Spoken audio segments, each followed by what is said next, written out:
मेरे प्यारे देशवासियों, नमस्कार। मन की बात में एक बार फिर आपसे जुड़कर मुझे बेहद खुशी हो रही है।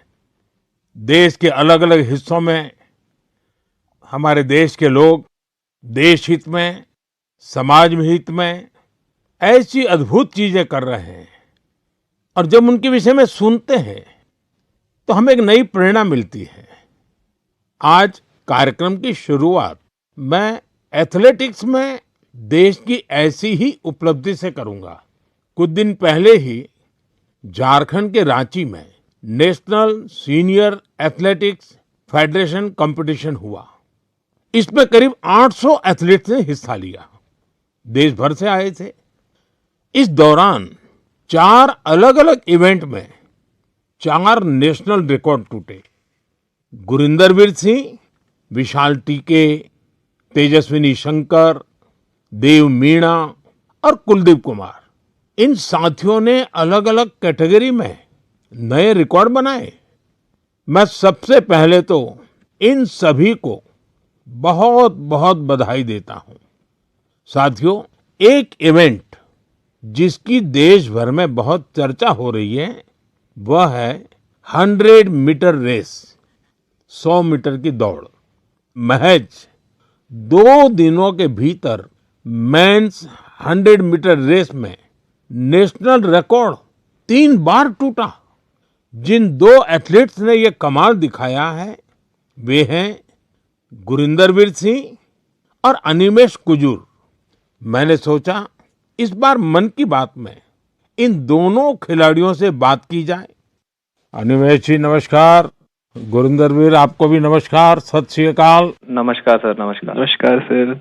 अच्छा भैया, आपने तो बहुत बड़ा अचीवमेंट किया है। आपकी जोड़ी ने भी बड़ा कमाल किया है। हमने संगीत में तो जुगलबंदी देखी थी, लेकिन चुनौती में जुगलबंदी होती है कि एक बार एक चुनौती दे, फिर दूसरा उस चुनौती को उठा ले, फिर तीसरी बार कर ले। बड़ा इंटरेस्टिंग विषय रहा है आपका। मैं चाहता हूं कि मन की बात के श्रोताओं को पता चले कि आप लोग के विषय में उनको जानकारी हो, आपने जो पराक्रम किया है उसका पता चले। नमस्ते सर, मेरा नाम अनिमेष कुजूर है। मैं 200 मीटर और 4x100 मीटर का नेशनल रिकॉर्ड होल्डर हूँ एंड मैं छत्तीसगढ़ से बिलोंग करता हूँ सर। एंड अभी मैं उड़ीसा से खेलता हूँ। मैं लास्ट ईयर एशियन मेडल और वर्ल्ड यूनिवर्सिटी गेम्स मेडल लेके आया एंड मैं एथलेटिक्स 2021 से चालू किया जब मैं स्कूल से पास आउट हुआ। मैं सैनिक स्कूल अंबिकापुर से पास आउट हूँ एंड मैं पहले फुटबॉल खेला करता था एंड मेरे पेरेंट्स कोविड के समय मुझे थोड़ी बहुत छूट देते थे कि तू जाके बाहर दौड़ ले या खेल ले। तो जब कोविड खत्म होने लगा तो मेरे फुटबॉल के जो फ्रेंड्स थे उन्होंने मुझे बोला कि स्टेट मीट होने वाला है, जाके तू पार्टिसिपेट कर। एंड मैं पार्टिसिपेट किया एंड मुझे पता नहीं था कि वहाँ से नेशनल का सिलेक्शन है एंड मैं वहाँ से नेशनल का सिलेक्ट हुआ एंड आज मैं इंडिया को रिप्रेजेंट कर रहा हूँ इंटरनेशनली। और गुरिंदरवीर जी का क्या है? नमस्ते सर, मेरा नाम गुरिंदरवीर है और मैं इंडियन नेवी में पैटी ऑफिसर हूँ और मैं इंडिया का सबसे तेज स्प्रिंटर हूँ। अभी मैंने 100 मीटर में 10.09 का नेशनल रिकॉर्ड बनाया है और मैं पहला इंडियन हूँ जो 10.1 के बैरियर के नीचे भागा है और मैं कोशिश कर रहा हूँ मैं ट्रैक और वर्दी में भी अपने देश की सेवा करूँ। मेरे फादर और मेरे ग्रैंडफादर दोनों स्पोर्ट्स करते थे, तो हमारे इंडिया का कल्चर है जब भी कोई त्योहार होता है जैसे दिवाली जैसे नया साल, तो हम अपने घर की सफाई करते हैं। तो मैं अपने फादर की ट्रॉफीज और मेडल्स की सफाई करता था, तो मेरे को वो बहुत अच्छा लगता था। मैं बहुत खुश होता था जब मैं कोई ट्रॉफी साफ करता था तो मैं पूछता था अभी ये ट्रॉफी कहाँ जीती, ये मेडल कहाँ जीता, ये फोटो कब की है। तो फिर मेरे को वो अपनी कहानी सुनाते थे भी मैं यहाँ खेलने गया, मैंने ये नेशनल मेडल जीता, ये मैंने अपनी टीम को इतना जिताया।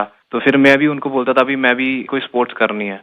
वो रनिंग करने जाते थे मॉर्निंग में, तो मैं उनको बोलने लगा भी मेरे को भी लेके जाया करो आप अपने साथ। तो मेरे को लेके जाने लगे, जो उन्होंने अपनी गेम स्पोर्ट्स में सीखा था तो मेरे को सिखाने लगे, तो मेरा इंटरेस्ट बनने लगा। मैंने यूसेन बोल्ट का वर्ल्ड रिकॉर्ड टूटता हुआ देखा। तो एक स्टोरी है ऐसे फनी, मैं अभी टीवी देख रहा था तो मम्मी ने मेरे लिए टीवी बंद कर दिया, भी अभी बेटा पढ़ने का टाइम हो गया, आप पढ़ो। तो मैं कभी ठीक, आप मेरे को टीवी नहीं देखने देते, एक दिन ऐसा आएगा आप मेरे को टीवी में ढूंढोगे भी, देखो वो गुरिंदर दौड़ रहा है। तो मेरे को भी खुशी होती है जब मेरी माँ मेरे को टीवी पे दौड़ता हुआ देखती है। वाह वाह वाह, बड़ी शानदार बात है भी आपकी तो। हाँ जी। मिडिल क्लास फैमिली है सर। फिर मेरे फादर वो भी वॉलीबॉल खेलते थे। घर की प्रॉब्लम्स की वजह से उन्होंने अपनी स्पोर्ट्स छोड़ दी। उनका जो सपना पूरा करने वाला रह गया, तो उन्होंने मेरे अंदर वो सपना देखा भी मेरा बेटा वो सपना पूरा करेगा। तो मैं उनसे बातें करता था, फिर सुनता था मिल्खा सिंह इतनी मेहनत करते थे। मैं उनको बोलता था मैं भी एक दिन आपका सपना पूरा करूंगा। तो बोलते सपना पूरा ऐसे नहीं होता, उसके लिए बहुत हार्ड वर्क करना पड़ता है, मेहनत करनी पड़ती है। मिल्खा सिंह जी खून की उल्टियां करते थे, धूप में भागते थे, सारा सारा दिन ट्रेनिंग करते थे। तो वो चीजें मेरे को इंस्पायर करती थी। मेरे फादर मेरे को इंस्पायर करते थे कि मैं भागूंगा अपने देश के लिए मेडल लाऊं, जीतूं। और ये भी था भी जब मैंने इवेंट चूज किया 100 मीटर, सभी मेरे को बोलते थे भी 100 मत करो, 100 इंडियंस का इवेंट नहीं है, इंडियंस की बॉडी 100 मीटर के लिए बनी ही नहीं है। तो मैं और मेरे फादर हमेशा बोलते थे भी गुरिंदर, हमने ये चूज किया है, हम इससे पीछे नहीं हटेंगे। जो हमें बोलते हैं भी हम नहीं कर सकते, हम उसको करके दिखाएंगे और तू करके दिखाएगा, मुझे तेरे पे भरोसा है। तो वो भरोसा जब मेरे को मेरे फादर ने मेरे पे किया, तो मैं उस भरोसे को अपनी हिम्मत बना के मैं चला और मैं आज हर इंडियन बोलता है भी इंडियन स्प्रिंट कर। देखिए, आप दोनों ने बहुत बड़ा कमाल किया है और सिर्फ 2 दिनों के भीतर आप दोनों ने 3 बार नेशनल रिकॉर्ड तोड़ा है। 100 मीटर रेस में दौड़ना, और जैसा गुरिंदर वीर जी ने कहा कि लोग कहते हैं कि भारत के लोगों का तो बदन इस काम के लिए है ही नहीं, इतना मुश्किल होते हुए भी आपने काम किया। तो ये दोनों से मैं जानना चाहूंगा, और मन की बात के श्रोता भी सुनना चाहेंगे कि कौन सा जज्बा था, क्या जीत थी, क्या सोचा था और कैसे कर रहे थे? ये कितना मुश्किल होता है? जी सर, मैं गुरिंदर, मैं जब स्टार्टिंग में सर बहुत स्ट्रगल था, बहुत बार डाउट भी आया कि मैं सही कर रहा हूँ, मैं सही चूज किया, क्योंकि हर बार आप नहीं जीते, कभी कभी आप सीखते हो। जब मैं हारता था, जब मैं सही परफॉर्मेंस नहीं आती थी, कोई इंजरी आ जाती थी, तो मेरे घर वाले मेरे को सपोर्ट करते थे भी कोई नहीं, एक दिन बुरा चला गया, एक साल बुरा चला गया तो इससे जिंदगी खराब नहीं होती, सपने देखना नहीं छोड़ते। तो मेरे कोच ने भी मेरे को ये सिखाया, अगर तू नहीं करेगा तो कोई और नहीं कर पाएगा। तो ऐसे जब हमारी कम्युनिटी, हमारे आसपास के लोग हमें उत्साहित करते हैं, तो हमारा कभी वो मोटिवेशन नहीं टूटता। अनिमेश जी? सर मुझे तो सारे लोग बोलते थे कि जब मैं 2021 में चालू किया एथलेटिक्स, तो मुझे बोलते थे कि देख ये नया नया फील्ड है, तू कर पाएगा कि नहीं। तो मैं बोला कि अब मैं इस फील्ड में घुसा हूँ तो करूंगा ही। मेरे पापा भी हमेशा मुझे बोलते थे कि तू इस फील्ड में घुसा है तो कभी पीछे मुड़ के देखना मत, क्योंकि सोचते तो सभी हैं कि ये करना है वो करना है, बट करके बहुत कमी दिखाते हैं। तू बस इस फील्ड में घुसा है तो इस पे अमल रहना, इस पे आगे बढ़ना है। देखो सारी फैसिलिटीज, सब चीज़ हम लोग सपोर्ट करेंगे, फैमिली सपोर्ट, फाइनेंशियल सपोर्ट, सब चीज़ हम लोग करेंगे। बस तू मेहनत कर और इंडिया को दिखा कि इंडियंस भी भाग सकते हैं। क्योंकि ये मुझे भी लोग बोलते थे कि इंडियंस की जीन्स ऐसे नहीं है कि वो सब 10 या सब 10-1 के अंदर भाग सकते हैं या कोई स्प्रिंट कर सकता है। बट अभी हम दोनों ने ऐसे प्रूव किया कि इंडियंस भी कर सकते हैं, ऐसा कोई हार्ड नहीं है हमारे लिए, हम भी सब कुछ कर सकते हैं।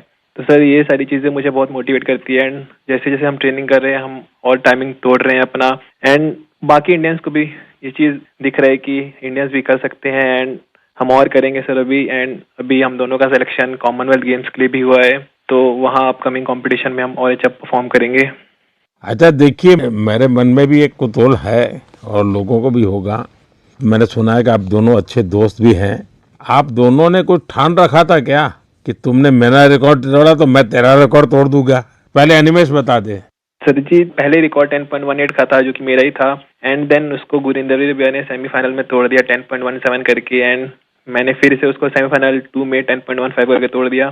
तो उस समय जब मेरा सेमीफाइनल हुआ तो हम दोनों ही खुश थे कि हाँ चलो ठीक है, तो आज रिकॉर्ड टूटा एंड चलो हम दोनों ने तोड़ा ऐसा। क्योंकि उस समय कंपटीशन में राइवलरी रहती है, बट हम दोनों ठान के रखे थे पहले से ही कि उससे पहले हम लोग सऊदी अरेबिया भी गए थे कंपटीशन करने के लिए। तो वहाँ भी हम दोनों रूममेट थे, तो हम दोनों वहाँ भी ऐसा बात करते थे कि इंडिया के स्प्रिंटिंग को आगे लेके जाना है, एंड हमारे ही हाथों में है वो चीज़। हम जो करेंगे वही बाकियों को मोटिवेट करेगा। गुरिंदर वीर क्या कहना चाहेंगे? हम दोनों ने डिसाइड किया था भी हम दोनों अच्छा भागेंगे। तो कभी भी सर एक दूसरे को जरूरत होती है तो एक दूसरे के साथ खड़े होते हैं। जैसे अभी रिकॉर्ड करने से पहले जब मैंने रिकॉर्ड किया, फिर अनिमेश ने किया, तो जब हम वार्म अप कर रहे थे तो मैं अनिमेश को बता रहा था, अभी अनिमेश वो ब्लॉक सही है, उस पे जाके बैठ, वहां पे स्ट्राइड कर ले, हम वार्म अप यहाँ पे करेंगे, यहाँ पे वार्म अप सही होगा। तो एक दूसरे की हेल्प करते हैं, एक दूसरे की हेल्प करते हैं जब, तो दूसरा भी इम्प्रूव करता है, हम भी इम्प्रूव करते हैं। तो दोस्ती भी चाहिए सर, बट जब हम ग्राउंड के बाहर हैं, कंपटीशन के बाहर हैं, तो हम दोस्त हैं, बट जब हम ग्राउंड में चले जाते हैं तो एक दूसरे के कॉम्पिटिटर हो जाते हैं। तो ये होता भी, मैं इससे फास्ट भागूंगा, मैं इससे फास्ट भागूंगा। देखिए, आप लोगों ने जो स्पर्धा की है ना, वो देश का मान बढ़ाने के लिए की है, देश को भविष्य में इस जगह पे पहुंचाने के लिए की है और एक पॉजिटिव स्पिरिट से की है। और मैं मानता हूं कि आपका ये जो स्पोर्ट्समैन स्पिरिट है, खेलना भी है, एक दूसरे को चुनौती भी देना है और फिर आगे निकलने के लिए प्रयास करना है और फिर आगे जाने के लिए एक दूसरे की मदद करना है। ये अद्भुत काम किया है आप लोगों ने। मेरी तरफ से आपको बहुत बहुत बधाई, मेरी बहुत बहुत शुभकामनाएं और आप देश का नाम भी रोशन करेंगे, मुझे पूरा विश्वास है। आप ऐसे ही मेहनत करते रहिए, बहुत प्रगति होगी। बहुत बहुत शुभकामनाएं मेरी। शुक्रिया सर, शुक्रिया आपका सर। बहुत बहुत धन्यवाद। मेरे प्यारे देशवासियों, इस समय देश के ज्यादातर हिस्सों में बहुत गर्मी पड़ रही है। तेज धूप, गर्म हवाएं, ऐसे मौसम में अपना ध्यान रखना बहुत जरूरी है। पानी पीते रहिए। धूप में अगर निकलना ही पड़े तो थोड़ा संभल कर निकले। इस दिशा में सरकार की भिन्न भिन्न डिपार्टमेंट्स ने जो गाइडलाइंस जारी की है, वो भी भूलिएगा नहीं। साथियों, हमारे यहाँ गर्मी से लड़ने का तरीका कई बार रसोई में भी मिलता है। आपने भी देखा होगा, जैसे जैसे गर्मी बढ़ती है वैसे वैसे घर की रसोई का स्वाद बदल जाता है, रसोई का प्रकार बदल जाता है।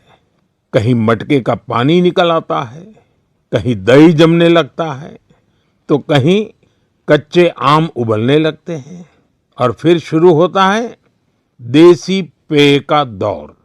देसी पेय से आप भी परिचित हैं। अगर आप उत्तर भारत में जाएंगे तो काफी जगह आपको मिलेगा आम पन्ना, कच्चे आम का स्वाद और गर्मी से राहत भी। पंजाब हरियाणा जाइए तो लस्सी मिल जाएगी, बड़े गिलास वाली लस्सी। राजस्थान और गुजरात में छाछ जैसे हर खाने की साथी बन जाती है। और बिहार, झारखंड, पूर्वी उत्तर प्रदेश में सत्तू का शरबत, उसकी तो बात ही क्या है, पेट भी भरे, ताकत भी दे। कोंकण और गोवा में कोकम शरबत, सोल कढ़ी, दक्षिण भारत में पानकम, नीरमोर, संबारम और ओडिशा में बेलपना। वो सिर्फ पेय नहीं, भारत के अलग अलग क्षेत्रों की परंपरा का हिस्सा है और इसमें एक भारत श्रेष्ठ भारत की भावना की झलक भी मिलती है। और एक बात जरूर ध्यान रखिएगा, इनमें से ज्यादातर चीजें हमारी अपनी रसोई से निकली है, हमारे खेत खलिहान से निकली है। कोई बड़ी ब्रांडिंग नहीं है, लेकिन पीढ़ियों का अनुभव उनमें समाया हुआ है। आप भी गर्मी के दौरान देसी पेयजलों का खूब आनंद लीजिए। साथियों, गर्मी आते ही एक और चर्चा हर घर में शुरू हो जाती है और वो है आम। आम आम चर्चा का विषय होता है। भारत में शायद ही कोई घर होगा जहां गर्मियों में आम की न होती हो। हर इलाके का अपना आम, अपना स्वाद, अपनी खुशबू। महाराष्ट्र और कोंकण का हापुस, अल्फांसो, गुजरात का केसर, यह तो आमरस की जान है। उत्तर प्रदेश का दशहरी और मेरी काशी का लंगड़ा। वैसे लंगड़ा आम की एक खास बात होती है, पकने के बाद भी उसका रंग कई बार हरा ही रहता है। बिहार का जर्दालू, जिसकी खुशबू दूर से पहचान में आ जाए। चौसा, मालदा, हर नाम के साथ लोगों की यादें जुड़ी हुई हैं। दक्षिण भारत जाइए तो बंगनपल्ली, तोतापुरी, नीलम, मलगोवा, बंगाल का हिमसागर, उड़ीसा और आंध्र प्रदेश का सुवर्ण रेखा, यानी जगह बदलती है, आम का रूप, रंग और उसका स्वाद भी बदल जाता है। और साथियों, आम की ये यात्रा अब गांव से ग्लोबल मार्केट तक भी पहुंच रही है। आज मन की बात के माध्यम से मैं आम की पैदावार से जुड़े अपने किसान भाई बहनों की प्रशंसा करूंगा। आप देश की कृषि अर्थव्यवस्था के लिए आम किसान नहीं, बहुत विशेष हैं। ऐसे ही छाए रहिए। साथियों, गर्मी के इन दिनों में ऐसे तो स्कूलों की छुट्टियां होती हैं, लेकिन मैं एक ऐसे क्लास की बात करूंगा जिसमें आपका एडमिशन करने का मन कर जाएगा। साथियों, एक स्थिति की कल्पना कीजिए, एक ऐसा स्कूल जहां बच्चे भी आते हो, युवा भी और बुजुर्ग भी, जहां कोई फीस ना हो, कोई बड़ी बिल्डिंग ना हो, कोई क्लासरूम भी ना हो, और सबसे रोचक बात, वहां क्लास नदी में लगती हो। साथियों, ये कोई कहानी नहीं है, ये एक सच्चा प्रयास है। केरलम के आलुवा में साजी वलाशेरिल जी ऐसा ही एक स्विमिंग क्लब चला रहे हैं। अब तक 15,000 से ज्यादा लोग यहाँ तैरना सीख चुके हैं। साजी जी ने दिव्यांग बच्चों को भी स्विमिंग सिखाई है। इस प्रयास के पीछे एक पीड़ा भी छिपी है। कुछ वर्ष पहले एक नौका हादसे में कई छात्रों की मृत्यु हो गई थी।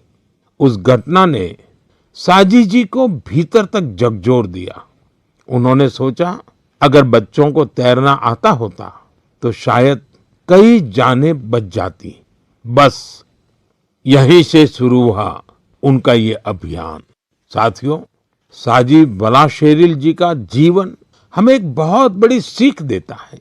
सेवा करने के लिए बहुत बड़े साधन जरूरी नहीं होते, जरूरी होता है एक अच्छा इरादा और लगातार किया गया प्रयास। इन्हीं के दम पर हजारों लोगों के जीवन में बदलाव लाया जा सकता है। मेरे प्यारे देशवासियों, बीते दिनों मुझे यूरोप के नीदरलैंड जाने का अवसर मिला। वहां मैं कई मीटिंग में शामिल हुआ।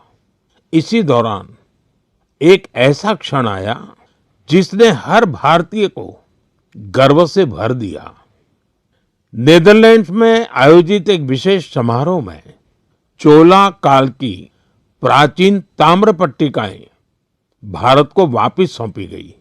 उस कार्यक्रम में नीदरलैंड्स के प्रधानमंत्री भी मौजूद थे। इन ताम्र पट्टिकाओं को लेकर मुझे देश विदेश से लगातार संदेश मिल रहे हैं। लोग खुशी जता रहे हैं, गर्व व्यक्त कर रहे हैं। दुनिया भर के तमिल समुदाय में भी इसे लेकर विशेष उत्साह है। साथियों, इन ताम्र पट्टिकाओं को लेकर लोगों में काफी जिज्ञासा भी है। इसलिए आज मैं इससे जुड़ी कुछ बातें आपसे साझा करना चाहता हूं। इनमें 21 बड़ी और 3 छोटी ताम्र पट्टिकाएं हैं। ये मुख्य रूप से राजा राजेंद्र चोला प्रथम द्वारा अपने पिता राजा राजा चोला के एक वचन को पूरा करने से जुड़ी है। इनमें आनाई मंगलम गांव को एक बौद्ध विहार को दान देने का उल्लेख है। इन ताम्र पट्टिकाओं में चोला वंश की उपलब्धियों का भी वर्णन मिलता है। इनसे पता चलता है कि चोला साम्राज्य की समुद्री शक्ति कितनी मजबूत थी। दक्षिण पूर्व एशिया के देशों के साथ उनके संबंधों की जानकारी भी इनमें मिलती है। चोला साम्राज्य के समृद्ध इतिहास और संस्कृति पर हम सभी को बहुत गर्व है। साथियों, हमारी सरकार भारत की ऐसी अमूल्य धरोहरों के संरक्षण के लिए लगातार प्रयास कर रही है। इसी क्रम में ज्ञान भारतम अभियान के तहत छत्तीसगढ़ के मल्हार में भी एक महत्वपूर्ण खोज हुई है। यहाँ 3 दुर्लभ ताम्र पट्टिकाएं मिली हैं। ये पांडुवंशी राजवंश के महर्षि बालार्जुन के शासनकाल से जुड़ी मानी जा रही है। विशेषज्ञ मानते हैं कि इंस्क्रिप्शंस 6ठी 7वीं सदी के हैं, यानी 1400-1500 साल पुराने।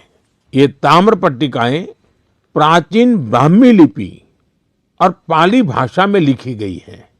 इनसे उस समय की शासन व्यवस्था, धर्म और संस्कृति के बारे में महत्वपूर्ण जानकारी मिलती है। साथियों, हम भारतीयों में खगोल विज्ञान यानी एस्ट्रोनॉमी को लेकर हमेशा विशेष आकर्षण रहा है। हमारे देश में आज भी सदियों पुरानी ऑब्जर्वेटरीज मौजूद है। यहाँ अद्भुत मैथमेटिकल डिस्कवरीज हुई है। नेविगेशन हो, पंचांग हो या हमारे पर्व त्योहार, इन सब का संबंध आकाश और तारों से रहा है। हमारे यहाँ एस्ट्रोनॉमी ने हर पीढ़ी में कौतूहल जगाया है, उसे एक्सप्लोरेशन के लिए प्रेरित किया है और आज के युवाओं में भी इसे लेकर काफी उत्साह दिखाई देता है। आजकल आप भी देखते होंगे, देश भर में एस्ट्रोनॉमी क्लब्स तेजी से लोकप्रिय हो रहे हैं। बड़े शहरों से लेकर छोटे कस्बों तक, स्कूलों से लेकर पार्कों तक इनकी गतिविधियां दिखाई देती हैं। मुझे बेंगलोर एस्ट्रोनॉमिकल सोसाइटी के बारे में जानकारी मिली। यहाँ ऑब्जर्वेशनल सेशंस आयोजित किए जाते हैं।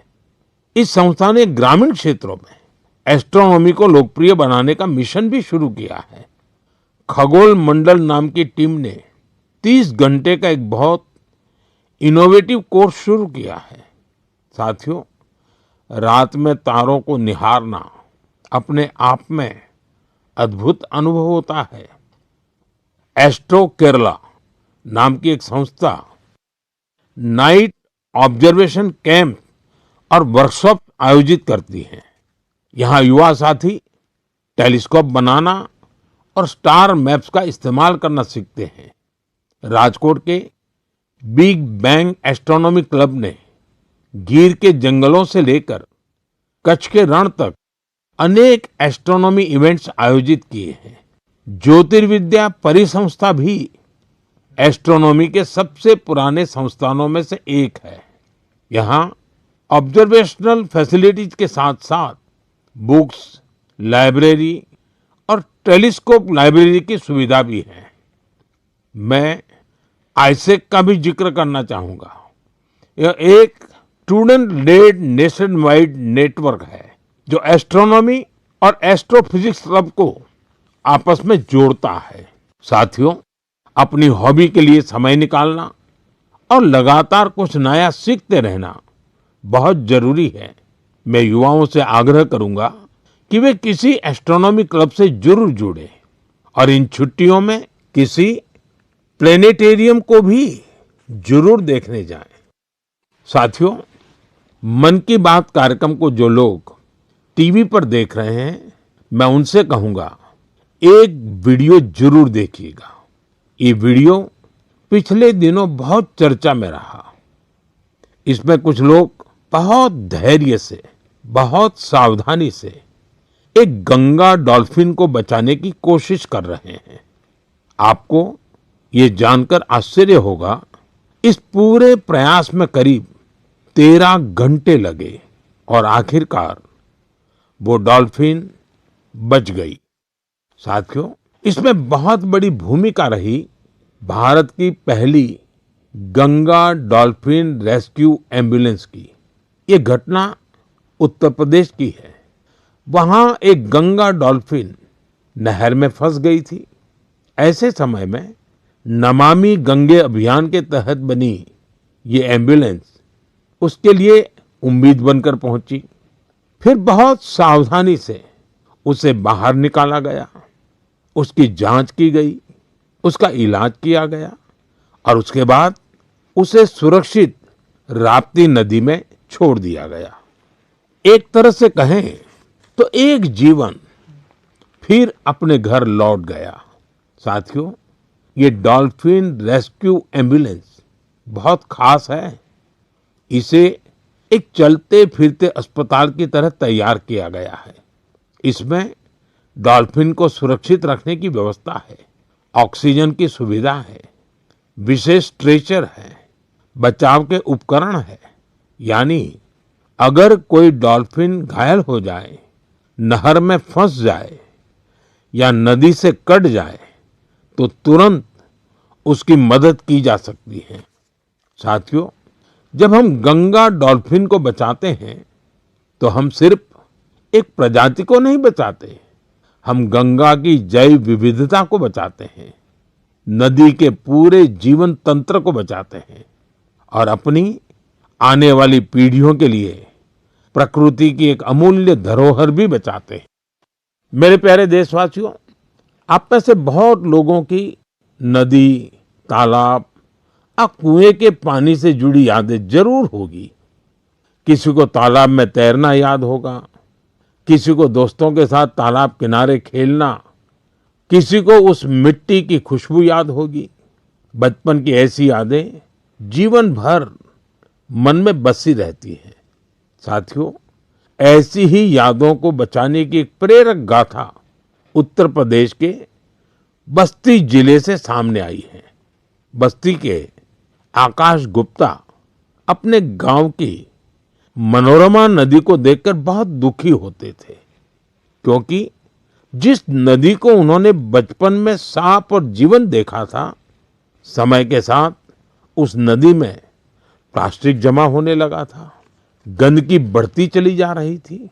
श्रीमान आकाश ने तय किया कि शिकायत नहीं करेंगे, एक नई शुरुआत करेंगे। शिकायत नहीं, शुरुआत मंत्र बन गया। उन्होंने अपने दोस्तों को साथ लिया। सिर्फ जाल था, फावड़ा था, टोकरी थी और सबसे बड़ी ताकत थी कुछ बदलने का संकल्प। ये युवा नदी में उतरते थे, जलकुंभ भी निकालते थे, प्लास्टिक और कचरा बाहर लाते थे। कई बार एक दिन में 50-60 किलो तक कचरा नदी से निकाला गया। धीरे धीरे मनोरमा नदी का वह हिस्सा फिर से साफ दिखने लगा। आसपास के लोगों का ध्यान भी इस काम की तरफ गया। लोगों में स्वच्छता को लेकर जागरूकता बढ़ी। साथियों, ऐसी ही एक प्रेरक कहानी गोवा से भी सामने आई है।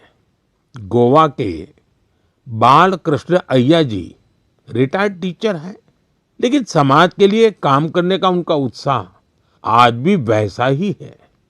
उन्हें मड्डी तोलाब इलाके में पानी की समस्या बहुत परेशान करती थी। उन्होंने भी समाधान के लिए काम शुरू किया। बालकृष्ण जी ने पाइपलाइन बिछाने के काम में महत्वपूर्ण भूमिका निभाई। इससे कई घरों तक पानी पहुंचा। जिन परिवारों को पानी के लिए रोज संघर्ष करना पड़ता था, उनके लिए यह बहुत बड़ी राहत बनी। साथियों, पिछले महीने मुझे एक बहुत अच्छा अनुभव हुआ। इसका संबंध मन की बात से भी जुड़ा है, इसलिए आज मैं इसकी चर्चा आपसे करना चाहता हूँ। तमिलनाडु के नागरकोइल में मेरी मुलाकात एक टीचर से हुई। करीब 3 दशक पहले भी मैं उनसे मिला था। मैं बात कर रहा हूँ गिरिजा अम्मा जी की। इस मुलाकात के दौरान कुछ युवा स्टूडेंट्स भी उनके साथ थे। साथियों, गिरिजा अम्मा जी करीब 15 स्कूल चलाती हैं। इनमें चेन्नई का जय गोपाल गरोडिया हिंदू विद्यालय बहुत प्रमुख है। उनकी देशभक्ति की भावना हर भारतवासी को प्रेरित करने वाली है। उन्होंने मन की बात से प्रेरणा लेकर देश के अनेक सैनिकों के लिए योगदान का संकल्प लिया।